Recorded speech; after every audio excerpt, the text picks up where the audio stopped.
Yo, what's up mga ka-idol? This is Anivert TV again mga ka-idol. So sa episode natin mga ka-idol ay ito yung nakaraan na pumutok yung balita na si Renz Abando nga mga ka-idol ay na-injured. So alam na natin na kung nakita nyo yung video ay ang sama talaga yung bagsak niya mga ka-idol at posible na masira yung career niya mga ka-idol. So, ito yung pag-usapan natin na mainit na balita mga ka-idol na balak ng kampo ni Renz Abando na ipapakulong ang Yumari sa kanya nung import ng sumahod kay Renz Abando mga ka-idol. So, nakita naman natin na parang tinulak si Renz Abando mga ka-idol sa kung kaya ang nangyari ay ang sama ng bagsak ni Renz Abando mga ka-idol. So yun, napag-usapan ng kampo ni Renz Abando mga ka-idol na sampahan ng kaso yung import. So gaano ba to ka totoo ba to mga ka-idol? So sa video nito mga ka-idol ay nanggaling kay Hopes Play. So highlights ito mga ka-idol at bigyan natin ng konting reaction. So, subscribe natin si Idol Hopes Play mga ka-idol. So, maraming video na bisitahin nyo yung kanyang YouTube channel mga ka-idol. So, syempre kung bago pa kayo dito sa aking YouTube channel mga ka-idol, huwag nyo naman kalimutan mag-subscribe and click all para ma-update pa kayo sa mga bago pang i-upload natin dito sa ating video sa ating YouTube channel mga ka-idol. At syempre nag-upload na rin ako sa Facebook page mga ka-idol. Huwag nyo nakalimutan paki-follow kung doon kayo manood. So mag-like sa mismong video. Maraming salamat mga ka-idol. So yun, humanap na ng pwesto para i-play yung ating video mga ka-idol. Let's go. Agent Renz Abando magsasampa ng kaso kontra sa international import na sumahod sa kanyang pagtalon kaya na injury. At KBL ng Korea suportado si Kabayan.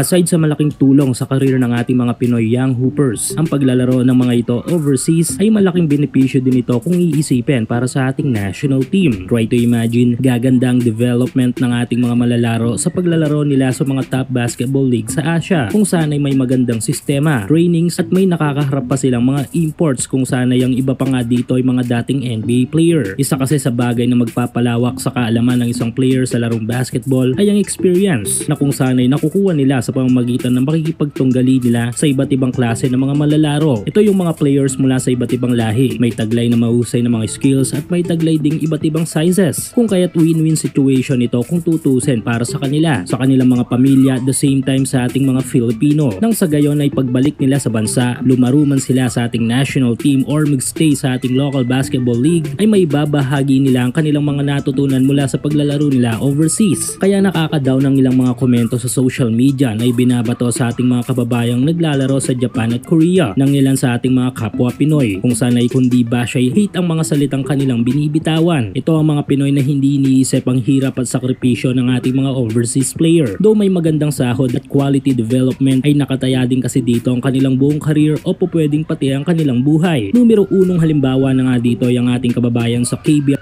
Tama mga ka-idol, kasi pag na-injured yung isang player mga ka-idol ay doon masisira yung kanilang karera. So, doon naka-depende yung kanilang sahod. Siyempre, sino pa bang kukuha na koponan kung puro ka na injury?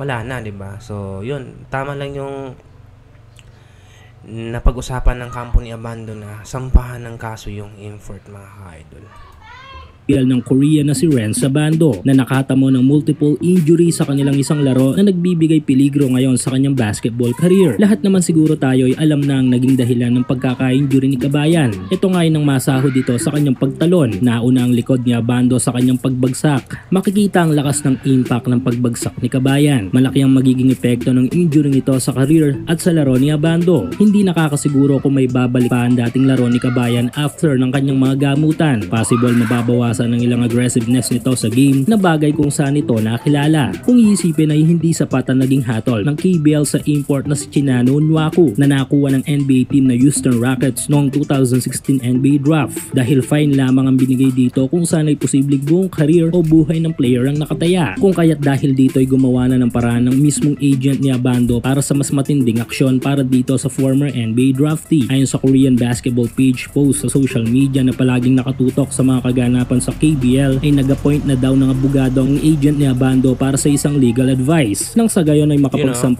Renz Abando agents will appoint a lawyer for legal advice to Miskan Lefalo. Ayun, magkakasampa ng kaso mga ka-idol.